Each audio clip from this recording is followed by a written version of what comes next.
I'm sure consumers have a lot of questions. Now for more analysis on how these rising rates are going to affect them, I'm joined by Ted Rossman. He's a senior industry analyst at bankrate.com as well as creditcards.com. Ted, welcome. Thanks for taking time to chat. I want to begin. We knew this rate hike was coming. Everybody did. Home buyers now, automobile purchases, they are going to feel the effect basically instantly. What kind of consumers in the United States are going to feel the sting worst and the most quickly? Anybody with adjustable rate mortgages, home equity lines of credit, credit cards, because these have variable rates that are tied in with the prime rate. The name of the game here is you want a fixed interest rate. So 30-year fixed rate mortgage would be a good option. Car loans typically have fixed interest rates. It's that variable rate debt that can really move up on you. I guess the question for most, how quickly will this bump in rates be passed along to consumers, not just for the big ticket items? For credit cards, it's likely within a month or two, just within 1 or 2 billing cycles. For adjustable rate mortgages and home equity lines of credit, that can be longer. Oftentimes those reset just once a year, so it sort of depends when your particular rate resets. But I think the really important point for consumers here is that this is likely to be a sustained cumulative kind of thing. The Fed's projections indicate that there may be 6 more quarter-point hikes by the end of the year. So that could take the average credit card rate over 18%.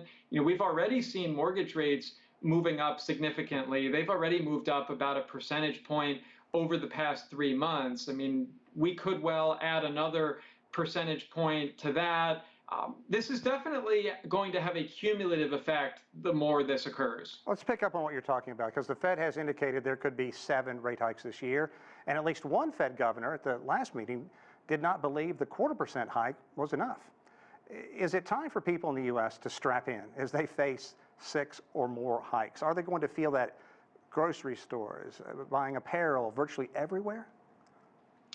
I think it's one of these pick your poison kind of things, because the reason they're doing this is largely to combat inflation. I mean, of course, also to realize that the economy is doing pretty well overall, the unemployment rate's way down, we no longer need these record low crisis era kind of interest rates. But really right now, inflation is what people are most worried about.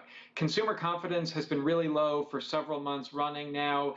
We did a recent survey and we found that by a margin of greater than 2 to 1, people are much more concerned about inflation than they are higher interest rates. And I suppose it makes sense because inflation hits everybody. Right. At the gas pump, the grocery store, home prices. People with debt, I mean, yeah, interest rates are going up, but I think inflation's a bigger concern for most. Let's pick up on it, because an oft-used expression is what's good for Wall Street is not necessarily good for Main Street. On the surface, consumers don't want to have higher rate hikes for those items we talked about, but explain to us why it is the right move right now to cope with inflation. Well, we definitely don't want inflation to get out of control like it did back in the 70s and 80s. Baby boomers, in fact, are much more concerned than young adults about what's going on today. And I think it's because they remember back then. I think there's also some other generational factors at work. For instance, boomers are more likely to be in or near retirement, invested more conservatively. Young adults are benefiting from wage increases. The average wage increase is about 5% over the past year, highest among young adults, still not keeping pace with inflation. And that's where we see another one of these kind of cycles, where as workers, we love getting paid more, but as consumers, we don't like having to pay more for goods and services. These things kind of get embedded because as workers demand higher pay, then businesses pass along higher prices to their customers. That's what the Fed's worried about, is this kind of wage price spiral. You know, Ted, it's as though you can look at my talking points here, because the market has gone down. And so people who are getting close to retirement, they're worried about that. Now, granted, the market had a solid week this week, but families watching their 401k recently have seen it being eaten away to a degree. What do you see ahead for those folks? I think it's really a perception thing more than anything else. I mean, Wall Street, we know, is kind of fickle and moves up and down. I think as long as you're in it for the long haul and have the right kind of risk assessment, I wouldn't panic about short-term moves in the market. But I also think that this rapid rise in gas prices elicits some form of panic because we just can't help but notice it. We drive by these stations, we see prices going up, it cuts into how much money we have to spend on other things. And then you get squeezed because your rent goes up, and you get squeezed because your grocery bill goes up. It'll be interesting to see what kind of pullback, if any, occurs.